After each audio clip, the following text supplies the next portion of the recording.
Assalamualaikum warahmatullahi wabarakatuh. Kami dari kelompok 4, poin B, akan menjelaskan tentang beradaptasi dengan audiens. Next, kelompok kami terdiri dari 2 orang.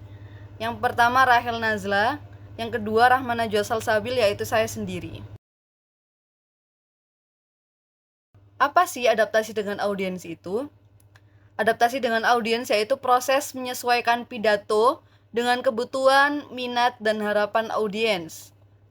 Kepedulian untuk mencocokkan audiens mempengaruhi penelitian, pilihan poin utama, pidato, materi pendukung yang digunakan untuk mengembangkan poin tersebut, dan bahkan lelucon yang mungkin ingin disampaikan. Oleh karena itu, mengidentifikasi kebutuhan adaptif masyarakat akan menjadi landasan bagi upaya-upaya di masa depan. Public speaking atau berkomunikasi dengan publik merupakan keterampilan yang penting dalam kehidupan sehari-hari, dalam berbagai bidang profesional. Namun, keterampilan komunikasi yang efektif tidak terbatas pada kemampuan menyampaikan pesan dengan jelas dan langsung. Komunikasi yang efektif juga memerlukan kemampuan beradaptasi dengan kelompok sasaran yang berbeda. Dalam buku The Challenge of Effective Speaking, komunikasi efektif diartikan sebagai kemampuan untuk mencapai tujuan komunikasi dengan cara yang efisien dan memuaskan. Salah satu kunci terpenting untuk mencapai tujuan ini adalah memahami audiens. Next. Di sini adaptasi audiens itu memuat 3 pokok. Yang pertama relevan, yang kedua ada disposisi awal audiens, yang ketiga ada perbedaan bahasa dan budaya. Nah, apa sih relevansi itu? Nah, relevansi itu adalah memperhatikan nyata. Nah,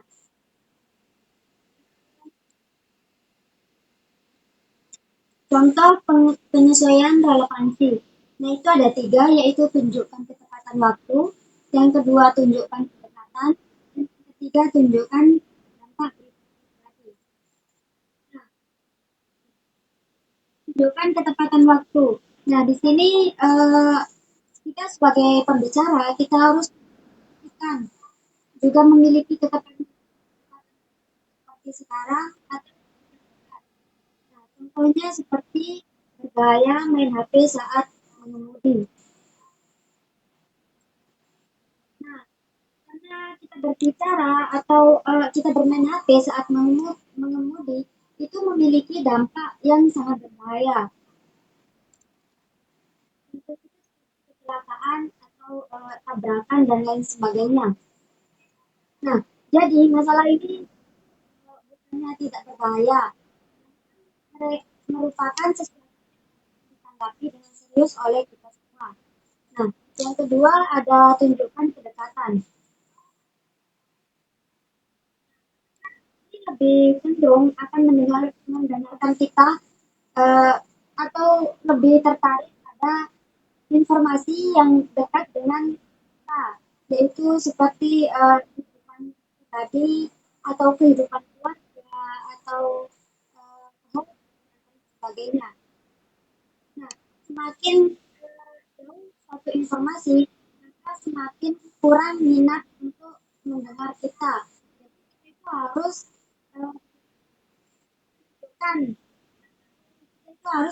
pintar-pintar mencari topik yang sesuai dengan para pendengar kita.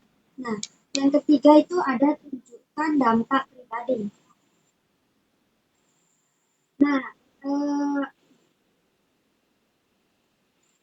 di sini yang kita sajikan atau yang kita informasikan tentang topik yang berdampak, yaitu seperti misalnya dampak fisik, terus ada dampak psikolog. Nah, contohnya kita berbicara tentang limbah. Nah, kita itu dampak kita itu dapat dampak fisik dari limbah beracun itu, yaitu menjadi drop dan lain sebagainya. Nah, disposisi awal audiens bisa dijelaskan oleh Mbak Ini saya akan menjelaskan tentang disposisi awal audiens, yaitu informasi dan opini tentang topik yang diperoleh oleh audiens sebelum mereka mendengarkan pidato yang kita sampaikan. Jadi para audiens itu sudah mengetahui sebelumnya bahwasanya sebelum kita berbicara di depan mereka, mereka itu sudah mengetahui informasi tersebut. Langkah-langkah disposisi awal audiens itu ada dua. Yang pertama kesamaan dan yang kedua kredibilitas pembicara. Next. Nah, kesamaan ini bahwasanya setiap orang itu menjadi penonton adalah unik dengan pengetahuan, sikap yang berbeda-beda. Bahwasanya pengalaman dan cara memandang mereka itu antara satu sama lain itu berbeda. Adapun step by step dari kesamaan ini ada 3. Yang pertama yaitu gunakan kata. Cara termudah untuk menemukan titik temu adalah dengan menggunakan kata ganti orang, kami, kita, dan milik kami untuk menghubungkan pembicara dan audiens secara langsung. Misalnya dalam pidato di depan audiens yang anggotanya mengetahui undang-undang yang membatasi kekerasan di televisi anak-anak. Yang kedua yakni ajukan pertanyaan retoris, yaitu cara lain untuk mengembangkan kesamaan adalah dengan mengajukan pertanyaan retoris, pertanyaan yang dirancang untuk memperoleh respons intelektual dari audiens. Yang ketiga yakni ambillah dari pengalaman umum. Cara ketiga untuk menciptakan kesejajaran adalah dengan memilih dan menampilkan individu, pengalaman pribadi, contoh, dan gambar yang mewujudkan kesamaan yang Anda dan audiens Anda miliki. Untuk membuat konten berdasarkan pengalaman bersama, Anda harus melihat analisis audiens untuk memahami kesamaan Anda dan pendengar Anda dalam hal ini keterpaparan terhadap topik atau area lain. Next. Yang kedua yakni membangun kredibilitas. Kredibilitas adalah keyakinan audiens terhadap kebenaran akan apa yang dibicarakan oleh sang pembicara. Hal ini penting bahwasanya pembicara ini bisa dipercaya akan setiap apa yang dibicarakannya. Contohnya, ada orang yang berbohong. Dia tidak akan mungkin digubris atau bahkan dipercaya oleh audiensnya karena dia suka berbohong. Bagaimana bisa dipercaya? Nah, ini ada step by step untuk membangun kredibilitas. Yang pertama yaitu tunjukkan pengetahuan dan keahlian.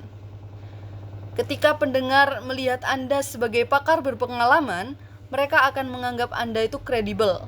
Penilaian mereka terhadap pengetahuan dan keahlian Anda bergantung pada seberapa baik Anda meyakinkan mereka bahwa Anda itu mempunyai hak untuk berbicara mengenai subjek tersebut di depan mereka. Anda dapat menunjukkan pengetahuan dan keahlian Anda secara langsung dan tidak langsung. Anda mengembangkan pengetahuan Anda semisal dalam mata pelajaran ataupun pendidikan dan lain-lain. Yang kedua yakni membangun keterpercayaan.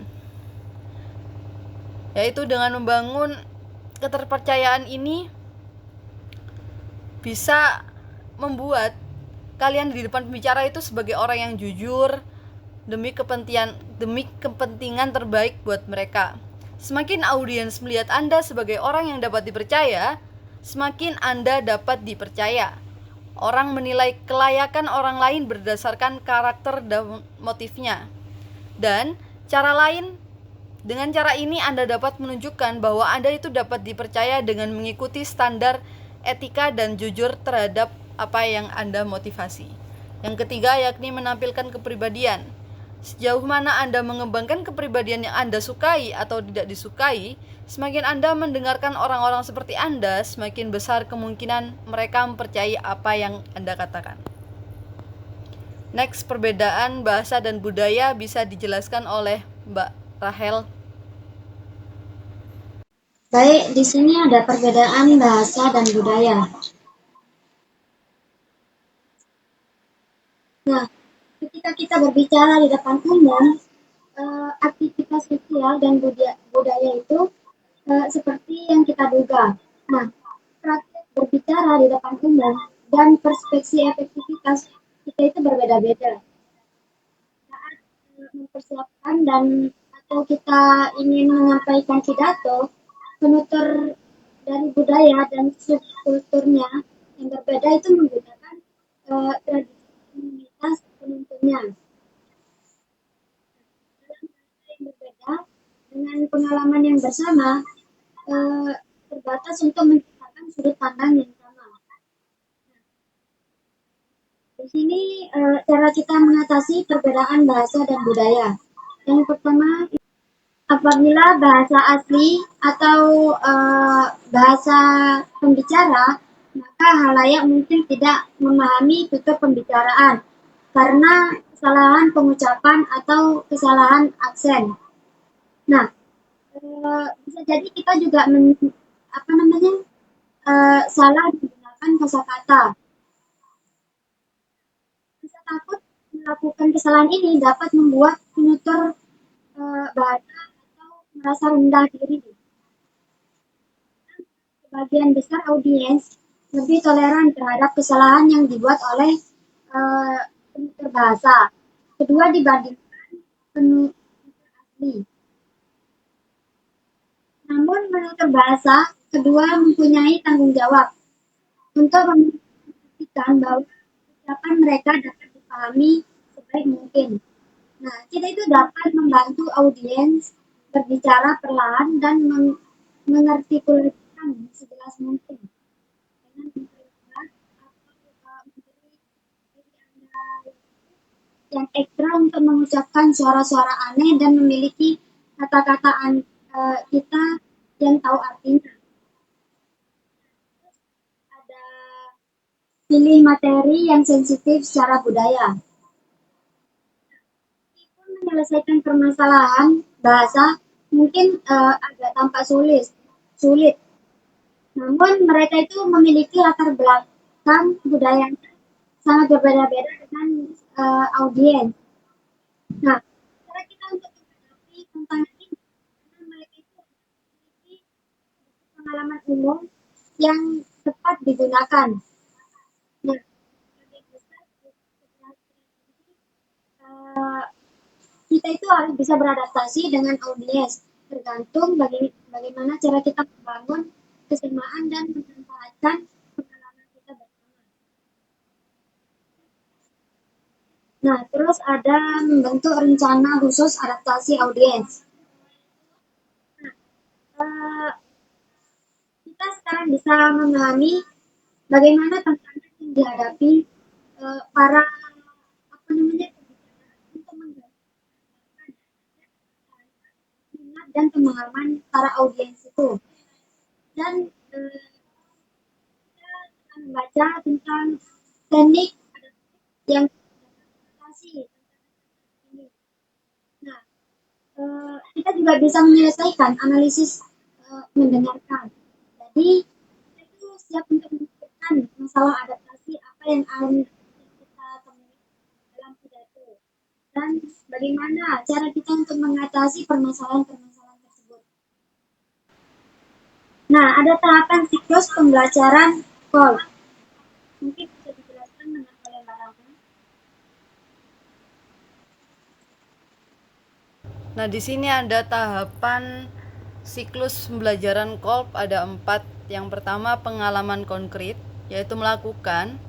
Kemudian observasi reflektif, yaitu mengamati. Yang ketiga konseptualisasi abstrak atau berpikir. Dan yang terakhir eksperimen aktif atau perencanaan. Jadi ini merupakan tahapan siklus dalam pembelajaran. Yang pertama kita itu harus melakukan dulu, mencari pengalaman dengan tujuan mencari pengalaman. Yaitu yang kedua itu kita itu mengamati. Setelah kita melakukan itu, apa yang dapat kita petik?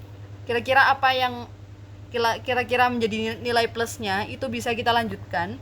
Dan kalau untuk kesalahan atau nilai minusnya itu kita bisa kurangi. Yang ketiga, setelah mengamati kita itu berpikir bahwasanya kira-kira apa sih yang kita untuk maksudnya kita itu berpikir agar ke step selanjutnya, berpikir untuk membuat suatu perencanaan. Jadi ini sama kayak tahapan siklus dalam suatu pembelajaran. Jadi kesimpulan dari materi ini adalah bahwa adaptasi audiens itu kunci penting dalam menyusun pidato yang efektif. Dengan memahami kebutuhan, minat, dan harapan audiens, pembicara dapat menyesuaikan isi, gaya, dan pendekatan komunikasi mereka. Beberapa aspek penting dalam adaptasi audiens termasuk menunjukkan ketepatan waktu, kedekatan, dan dampak pribadi dari ide pidato. Disposisi awal audiens dan perbedaan bahasa dan budaya juga harus dipertimbangkan. Dengan memahami pentingnya adaptasi audiens dan menerapkan teknik adaptasi yang sesuai, pembicara dapat menciptakan pengalaman berbicara yang lebih efektif dan memuaskan bagi audiens mereka. Dengan memahami pentingnya adaptasi ini, diharapkan kita dapat menerapkan teknik ini agar sesuai dengan audiens yang akan dihadapi. Sekian presentasi dari kelompok 4 poin B. Kurang lebihnya mohon maaf. Wassalamualaikum warahmatullahi wabarakatuh.